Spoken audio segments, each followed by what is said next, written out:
ഇനി നോക്കാം കാർഷിക വാർത്തകൾ. പുനർപുളിയിൽ നിന്നും ഗാർസീനിയ ആസിഡ് ഉൽപ്പാദിപ്പിക്കുന്ന സാങ്കേതിക വിദ്യയ്ക്ക് MG സർവകലാശാലയിലെ 3 അധ്യാപകർക്ക് സുസ്ഥിര സാങ്കേതിക വിദ്യ പേറ്റന്റ് ലഭിച്ചു. കൊക്കം അഥവാ പുനർപുളി, കുടംപുളി എന്നീ പഴങ്ങളുടെ സത്തിൽ നിന്നും ഗാർസീനിയ ആസിഡ് വലിയ അളവിൽ വേർതിരിച്ചെടുക്കുന്നതിനുള്ള സാങ്കേതിക വിദ്യയ്ക്കാണ് ഇന്ത്യൻ പേറ്റന്റ് ലഭിച്ചത്. പുനർപുളിയിലും കുടംപുളിയിലും നിന്ന് ഗാർസീനിയ ആസിഡ് വലിയ അളവിൽ ഉൽപ്പാദിപ്പിക്കുന്ന പുതിയ സാങ്കേതിക വിദ്യ വികസിപ്പിച്ചതിന് ഗവേഷകർക്ക് ഇന്ത്യൻ പേറ്റന്റ്. മഹാത്മാഗാന്ധി സർവകലാശാലയുമായി ബന്ധപ്പെട്ട doctor Rani R Nair, doctor Chitra Gopinath, doctor H. Simimol, doctor Grace Thomas എന്നിവർ ഉൾപ്പെടുന്ന സംഘത്തിനാണ് നേട്ടം. സിട്രിക് ആസിഡിന്റെ സമാന ഘടനയുള്ള ഗാർസീനിയ ആസിഡ് അമിതവണ്ണ നിയന്ത്രണത്തിനും ഔഷധ നിർമ്മാണത്തിനും പ്രധാനമാണ്. പുതിയ സാങ്കേതിക വിദ്യ ഉപയോഗിച്ച് 1 കിലോ പുനർപുളിയിൽ നിന്ന് 30 മുതൽ 40 ഗ്രാം വരെ ഗാർസീനിയ ആസിഡ് ലഭ്യമാക്കാനാകും. കുറഞ്ഞ ചെലവ്, കുറഞ്ഞ സമയം, കുറഞ്ഞ സോൾവന്റ് ഉപയോഗം എന്നിവയാണ് ഈ സാങ്കേതിക വിദ്യയുടെ പ്രധാന സവിശേഷതകൾ. ഉയർന്ന വിപണി മൂല്യമുള്ള ഈ സംയുക്തം ഭാവിയിൽ ഫാർമസ്യൂട്ടിക്കൽ, ന്യൂട്രാസ്യൂട്ടിക്കൽ മേഖലയ്ക്ക് വലിയ സാധ്യതകൾ തുറക്കുമെന്നാണ് വിലയിരുത്തൽ. News desk, MyFin TV. രാജ്യത്തിൻ്റെ സമ്പദ് വ്യവസ്ഥയുടെ അടിത്തറയായ കൃഷിമേഖല വീണ്ടും ആശങ്കയിൽ. കാലാവസ്ഥാ വ്യതിയാനങ്ങൾ മൂലം കർഷകർ നേരിടുന്ന അനിശ്ചിതത്വം വർഷം മുഴുവൻ വ്യാപിക്കുമെന്ന് റിപ്പോർട്ട്.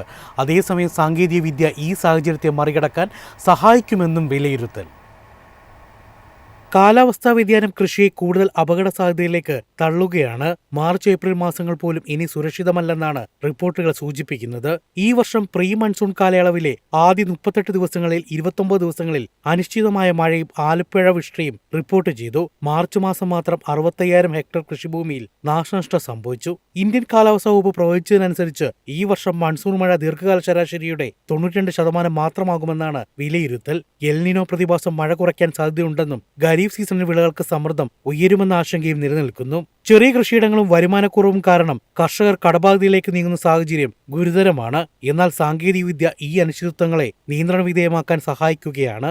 AI അടിസ്ഥാനമാക്കിയുള്ള കാലാവസ്ഥാ മുന്നറിയിപ്പുകൾ കർഷകർക്ക് കൃത്യമായ തീരുമാനങ്ങൾ എടുക്കാൻ വഴിയൊരുക്കുന്നു. ഫസൽ പോലുള്ള പ്ലാറ്റ്ഫോമുകൾ 14 ദിവസത്തെ മൈക്രോ കാലാവസ്ഥാ പ്രവചനങ്ങൾ നൽകുന്നതിലൂടെ വിളവെടുപ്പ് സമയവും സംരക്ഷണ നടപടികളും മുൻകൂട്ടി തീരുമാനിക്കാൻ സഹായിക്കുന്നു. അങ്ങനെ കൃഷിയിലെ അനിശ്ചിതത്വങ്ങളെക്കുറിച്ച് കർഷകന്റെ വരുമാനം സംരക്ഷിക്കാൻ സാങ്കേതികവിദ്യ ശക്തമായ ആയുധമായി മാറുമെന്നാണ് വിലയിരുത്തൽ. News desk, MyFin TV. ഇന്ത്യയുടെ ഭക്ഷ്യ കയറ്റുമതി രംഗം നിർണായക ഘട്ടത്തിലേക്ക്. പുതിയ സ്വതന്ത്ര വ്യാപാര കരാറുകൾ, ആഗോള വിപണിയിലെ ഉയർന്ന ആവശ്യകത, ഇന്ത്യൻ നിർമ്മാണ ശേഷിക്ക് ലഭിക്കുന്ന അംഗീകാരം, ഇവയെല്ലാം വലിയ അവസരങ്ങൾ തുറക്കുമ്പോൾ ഇന്ത്യയുടെ ഫുഡ് എക്സ്പോർട്ടിൽ ഫുഡ് ലേബലിംഗ് നിർണായക ശക്തിയായി മാറുകയാണ്. ആഗോള വിപണിയിൽ വളരാൻ ശ്രമിക്കുന്ന ഇന്ത്യൻ കമ്പനികൾക്ക് ശരിയായ ലേബലിംഗ് വിപണി പ്രവേശനത്തിനുള്ള മുഖ്യ ഘടകമായി മാറുകയാണ്. പലപ്പോഴും ലേബലുകളുടെ കൃത്യതയാണ് ഒരു കമ്പനിയുടെ പ്രവർത്തനശേഷിയും വിശ്വാസ്യതയും വിലയിരുത്താനുള്ള പ്രധാന മാനദണ്ഡം. എന്നാൽ കയറ്റുമതി വിപണികളിൽ വലിയ വെല്ലുവിളിയാണ് വിവിധ രാജ്യങ്ങളിലെ വ്യത്യസ്ത ലേബലിംഗ് നിയമങ്ങൾ.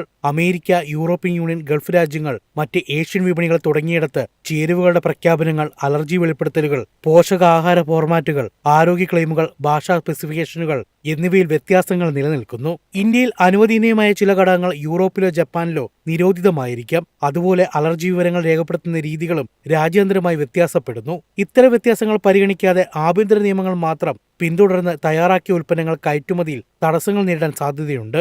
ലേബലിന്റെ ഫോണ്ട് വലിപ്പം മുതൽ നിർബന്ധമായ വിവരങ്ങളുടെ സ്ഥാനം, കൺട്രി ഓഫ് ഒറിജിൻ പ്രഖ്യാപനം വരെ ചെറിയ പിഴവുകൾ പോലും കയറ്റുമതി തടസ്സപ്പെടുത്താൻ കാരണമാകും.